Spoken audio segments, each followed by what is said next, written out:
Hello, welcome back. Now, we're talking about inventory and cost of goods sold, and we just had this discussion showing this formula to calculate cost of goods sold. I should mention that this formula and the information as I presented it is generally what is used when we have in a situation where the accounting system is on the periodic inventory system. Now, the chapter discusses the periodic inventory system in Supplement 7C. In Supplement 7A, the chapter discusses what is referred to as the Perpetual inventory system. And so let me discuss these concepts further using the Perpetual inventory system as a basis. And to do so, I think I need to go back to T accounts. Now again, typically in a in a merchandising operation, one of our main and most important asset accounts is merchandise inventory. One of our main and probably largest expense accounts is our cost of sales account. Now, let's say we start out the year with a balance in the merchandise inventory account, and that is referred to as the beginning inventory. And again, that would be the ending inventory balance at the end of the previous year. Again, it becomes our beginning inventory balance this year.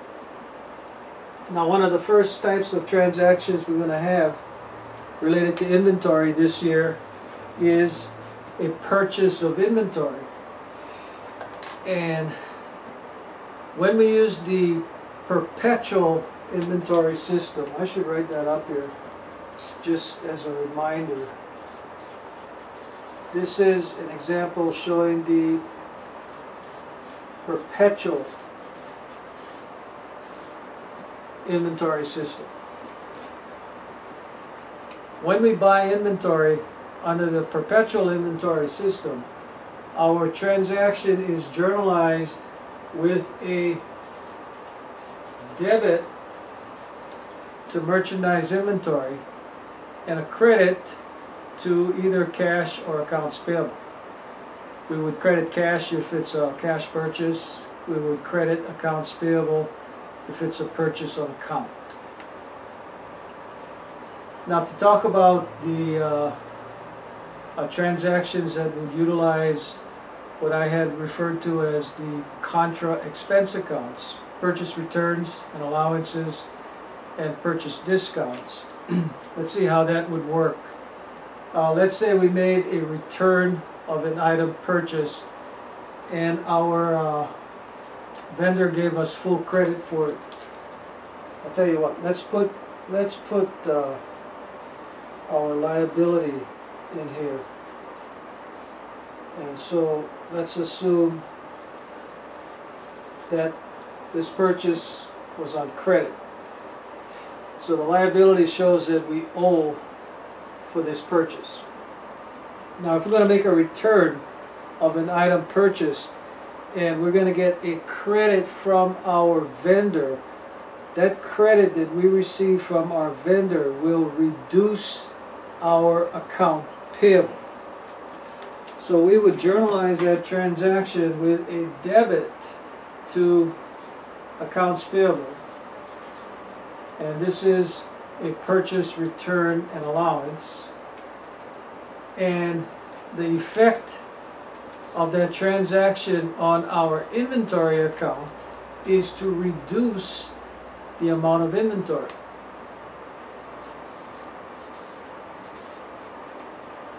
we had purchased, let's say, 2,000 and recorded it as a payable, and let's say we had returned one item that had cost us $100, and we got a credit from our vendor for $100, that would be recorded as a debit to accounts payable. That would reduce the amount we owe our vendor by $100, and it would also reduce the amount of our inventory account by $100. Now, for the other type of contra expense transaction we talked about, let's say the purchase discount. Let's see if we can do a quick calculation here. Let's say our purchase was for $2,000, and we purchased it on credit, and let's say purchase terms were let's say 110 net 30. In other words, we get a 1% discount if paid in 10 days, otherwise the entire amount is due in 30 days. And then we had the purchase return.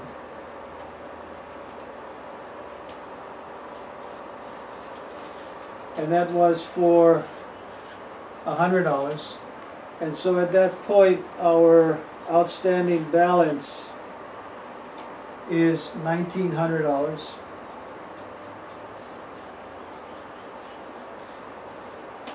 And then we make payment within the discount period.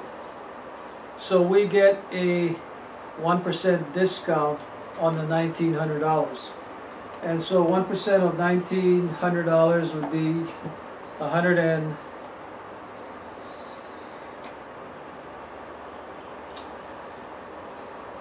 I shouldn't have to use a calculator for this calculation, but just to be on the safe side, I will.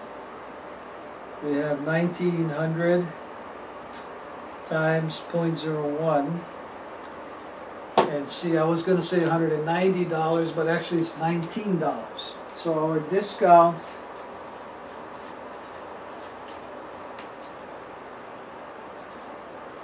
is $19. And so our net payment will be $1,881.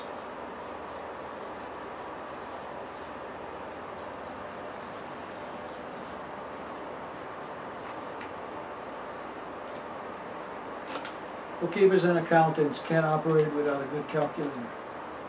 Okay, so we owe $1,900. We are paid early within the discount period, so we get a discount of $19, and so our net payment is $1,881. How would we record that? Well, let's put in a cash account here.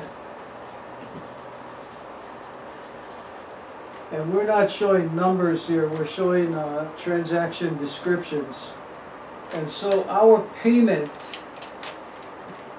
is a credit to cash, $1,881. And so I'm going to show payment over on the credit side of the cash account. And our accounts payable is what is being paid, and our net accounts payable at this point is $1,900. And to reduce accounts payable, we need to debit that account. So we will debit accounts payable for the $1,900. And so I'm going to show payment over on the debit side of accounts payable.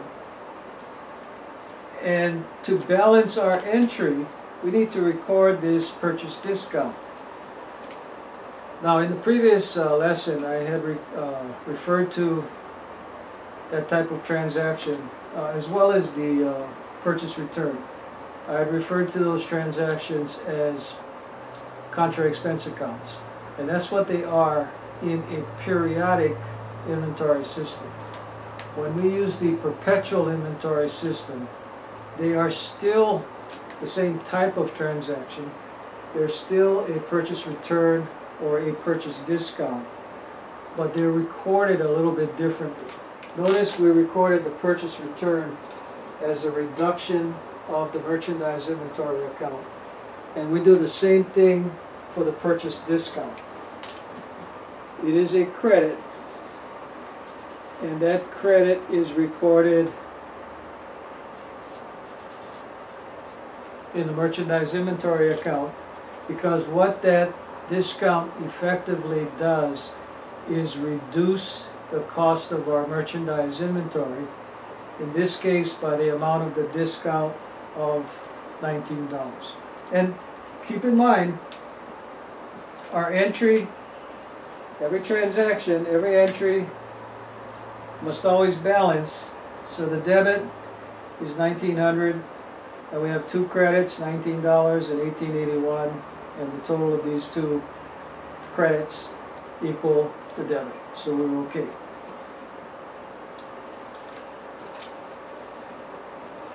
Now what happens when we make a sale of inventory?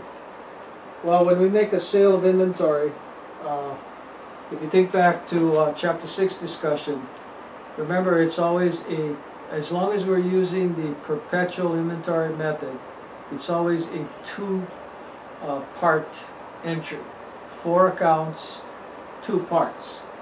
And so the first part would be to record the sale, and the second part would be to record the cost of sale. So let's record the second part of that sales transaction. And what we would do is credit merchandise inventory for the cost of the sale and debit cost of sales for the cost of the sale. So again, this is the same amount. We debit cost of sales and credit merchandise inventory. Excuse me. This is the second part of the entry. To record the first part of the entry, of course, we would credit sales, and we're kind of out of space here for one more account. So let's say it was a cash sale. We would debit cash for the sale amount. So again, to record the sale of inventory, we would debit cash sale, assuming it's a cash sale. We would debit cash and credit sales for the selling price, and we would debit cost of sales and credit inventory for the cost of that sale. Keeping in mind, if we're selling an item that costs us, let's say $10, our selling price is going to be some amount that is greater than $10.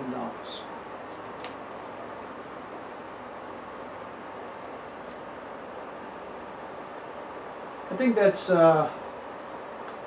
sufficient discussion of this material. Again, an illustration using the perpetual inventory method. I hope this helps, and we'll come back for an additional lesson on Chapter 7. Thank you.